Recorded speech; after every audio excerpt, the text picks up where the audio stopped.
Ya, Assalamualaikum warahmatullahi wabarakatuh.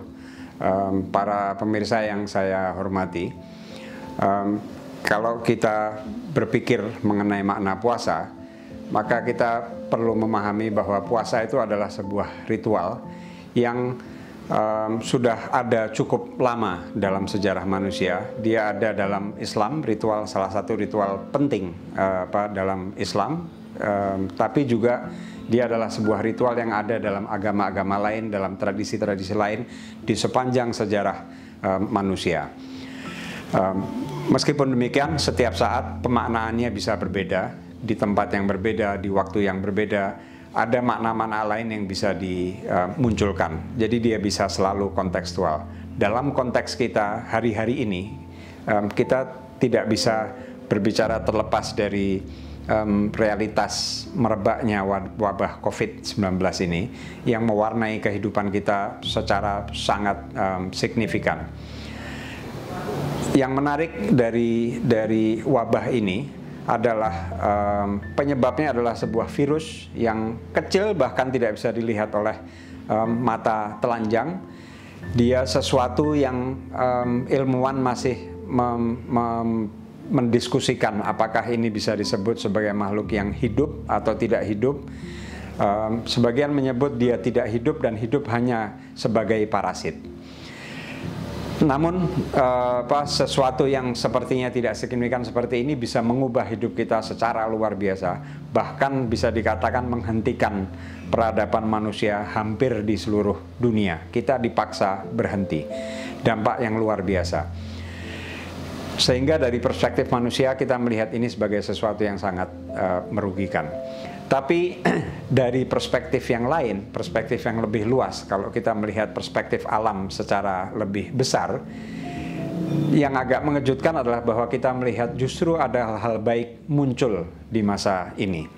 Sementara manusia dipaksa berada di rumahnya, mengurangi kegiatan di luar, ini memberikan ruang yang lebih besar untuk makhluk-makhluk lain. Kita melihat berita-berita di banyak negara di mana dolphin, anjing laut kembali ke laut-laut yang berada di dekat kota misalnya, burung kembali ke kota, polusi yang berkurang dengan sangat drastis sehingga langit menjadi lebih terang, malam di beberapa tempat yang orang sebelumnya sudah tidak bisa melihat bintang lagi, sekarang bisa melihat bintang. Jadi dari perspektif yang lebih besar, mungkin bisa dikatakan justru bahwa ketika manusia tidak hadir, itu justru ada kebaikan di alam. Dengan kata lain, ketika manusia hadir, manusia mungkin bisa dikatakan seperti virus. Dia menyerang alam, dia menjadi seperti parasit, dan ketika dia tidak hadir, ketika dia absen, ketika dia dipaksa untuk istirahat, alam meremajakan dirinya kembali. Nah, tidak melakukan sesuatu atau beristirahat, itulah salah satu makna puasa. Puasa itu menahan diri untuk tidak melakukan banyak hal, makan, minum, dan sebagainya. Puasa adalah juga istirahat, dan dalam makna itu sebetulnya puasa yang ada dalam tradisi-tradisi lain itu seperti misalnya dalam tradisi Yahudi itu ada tradisi Sabat.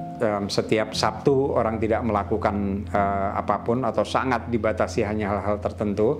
Dia harus absen dari melakukan hal tertentu. Di tradisi-tradisi lain di Indonesia misalnya dalam tradisi di Papua dan Maluku ada yang namanya sasi, ada yang disebut sasi laut, sasi sungai, sasi hutan.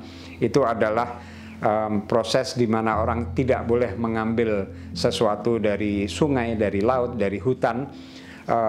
Artinya apa itu? Istirahat.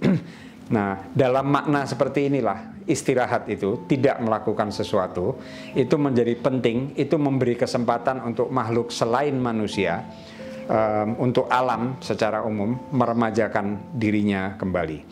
Nah, makna ini saya kira yang mungkin perlu kita bawa, ini bukan hanya penting untuk puasa saja, tapi memahami puasa dalam makna ini, itu berarti nanti setelah puasa sekalipun, kita harus melihat posisi kita di alam dalam perspektif yang lebih luas, yang bisa positif, bisa negatif terhadap alam, dan bagaimana kita perlu menahan diri, perlu tidak melakukan sesuatu, perlu beristirahat, karena alam ini bukan cuma milik kita, bukan cuma milik kita hari ini, milik generasi kita yang akan datang. Bukan cuma milik makhluk manusia, tapi juga milik spesies-spesies yang lain, sehingga perlu kita mengingat bahwa kita perlu membeli ruang itu dengan istirahat, dengan tidak melakukan hal-hal tertentu. Terima kasih. Saya kira itu saja yang saya sampaikan. Assalamualaikum warahmatullahi wabarakatuh.